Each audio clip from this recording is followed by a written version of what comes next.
श्री राम द्वात्रिंश सर्ग। सीताजी का तर्क वितर्क।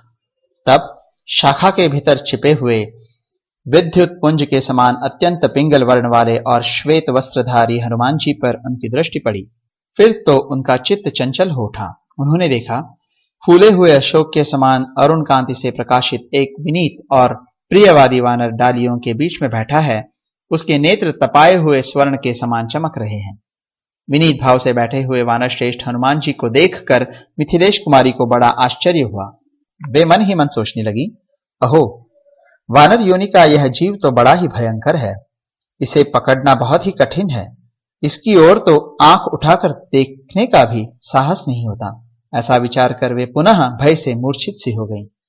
भय से मोहित हुई भामिनी सीता अत्यंत करुणाजनक स्वर में हा राम, हा लक्ष्मण ऐसा कहकर दुख से आतुर हो अत्यंत विलाप करने लगी। उस समय सीता मंद स्वर में सहसा रो पड़ी। इतने ही में उन्होंने देखा वह श्रेष्ठ वानर बड़ी विनय के साथ निकट आ बैठा है। तब भामिनी मिथिलेश कुमारी ने सोचा, यह कोई स्वप्न तो नहीं है।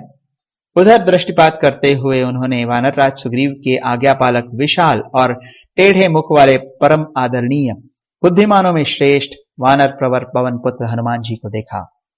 उन्हें देखते ही सीता जी अत्यंत व्यथित होकर ऐसी दशा को पहुंच गई मानो उनके प्राण निकल गए हों। फिर बड़ी देर में चेत होने पर विशाल लोचना विदेह राजकुमारी ने इस प्रकार विचार किया, आज मैंने यह बड़ा बुरा स्वप्न देखा है। सपने में वानर को देखना शास्त्रों ने निषिद्ध बताया है। मेरी भगवान से प्रार्थना है कि श्री राम, लक्ष्मण और मेरे पिता जनक का मंगल हो, इन पर इस दुस्वप्न का प्रभाव न पड़े। परंतु यह स्वप्न तो नहीं हो सकता, क्योंकि शोक और दुख से पीड़ित रहने के कारण मुझे कभी नींद आती ही नहीं है। नींद उसे आती है जिसे सुख हो। मुझे तो उन पूर्ण चंद्रमा के समान मुख वाले श्री रघुनाथ जी से बिछुड़ जाने के कारण अब सुख सुलभ ही नहीं है। मैं बुद्धि से सर्वथा राम राम ऐसा चिंतन करके वाणी द्वारा भी राम नाम का ही उच्चारण करती रहती हूं। अतः उस विचार के अनुरूप वैसे ही अर्थ वाली यह कथा देख और सुन रही हूं। मेरा हृदय सर्वथा श्री रघुनाथ में ही लगा हुआ है।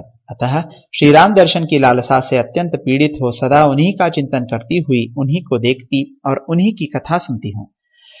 सोचती हूं कि संभव है यह मेरे मन की ही कोई भावना हो, तथापि बुद्धि से भी तर्क वितर्क करती हूं कि यह जो कुछ दिखाई देता है इसका क्या कारण है। मनोरथ या मन की भावना का कोई स्थूल रूप नहीं होता, परंतु इस वानर का रूप तो स्पष्ट दिखाई दे रहा है और यह मुझसे बातचीत भी करता है। मैं वाणी के स्वामी बृहस्पति को, वज्रधारी इंद्र को, स्वयंभू ब्रह्मा जी को तथा वाणी के अधिष्ठा देवता अग्नि को भी नमस्कार करती हूँ। इस वनवासी वानर ने मेरे सामने यह जो कुछ कहा है वह सब सत्य हो, उसमें कुछ भी अन्यथा न हो। इस प्रकार श्री वाल्मीकि निर्मित आर्ष रामायण आदि काव्य के सुंदर कांड में 32वां सर्ग पूरा हुआ।